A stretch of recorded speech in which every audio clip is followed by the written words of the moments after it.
We move on to our next segment now.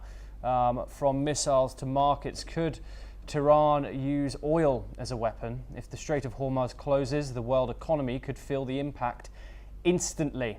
The escalating conflict between Israel, Iran, and the US raises serious concerns about the potential closure or disruption of the Strait of Hormuz, a critical global oil transit route.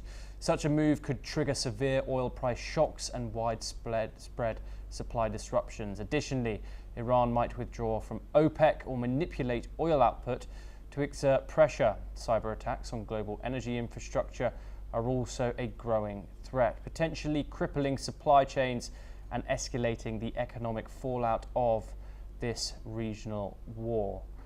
I want to come to you first, Vibhuti Jha, on this topic. The Strait of Hormuz is a crucial waterway. Some up to 20 to 30% of the world's oil comes through this strait. It will affect the global economy, but also Iran themselves, is what experts are saying. What are your thoughts from this tactic from Iran? This possible tactic has already passed through the Iranian parliament and is yet to be approved by the judiciary. What do you think? This is a good idea for Iran? No, it is definitely not a good idea. Let me put it this way. The honorable professor said blaming religion is the wrong way. I know exactly the root of the problem lies in religion and the global geopolitics of domination and control of regions and people.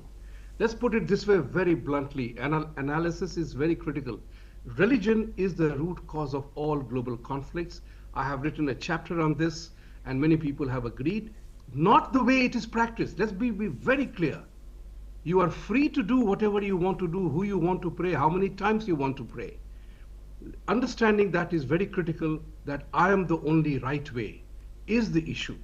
I have no problem with this. As a Hindu, we have philosophy of, pray whoever you want to pray, but we are told that you are idiots. Don't accept that premise. And that's what I'm emphatically denying that it is at the root of problem. Hormuz and oil supplies. I'm a student of international banking and finance, and I know this part of it, that when there is a war, everybody wants to extract, to use Shakespearean language, its own pound of flesh, whether you like it or not. So if Iran is trying to squeeze the whole world through the Strait of Hormuz, that would make it a very unsympathetic candidate. Yes. Because many innocent people will suffer because of the price rise. But then, hey, who am I to say? War is a dirty business. Companies make fortune.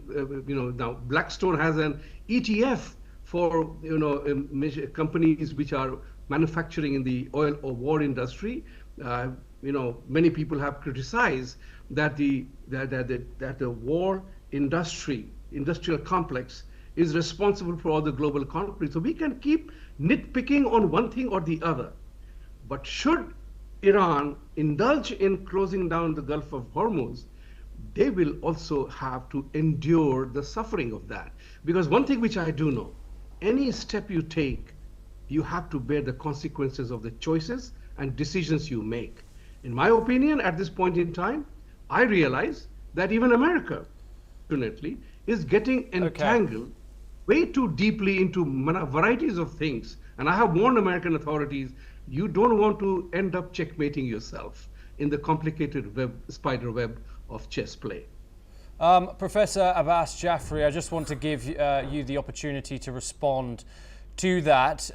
What are your views on the Iranian government passing this notion of closing this crucial strait, not only for global oil trade, but for Iran as well? What are your thoughts?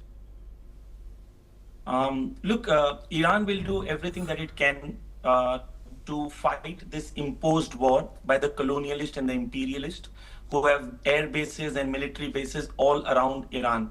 Okay, and they have created an aggressive war against all international laws.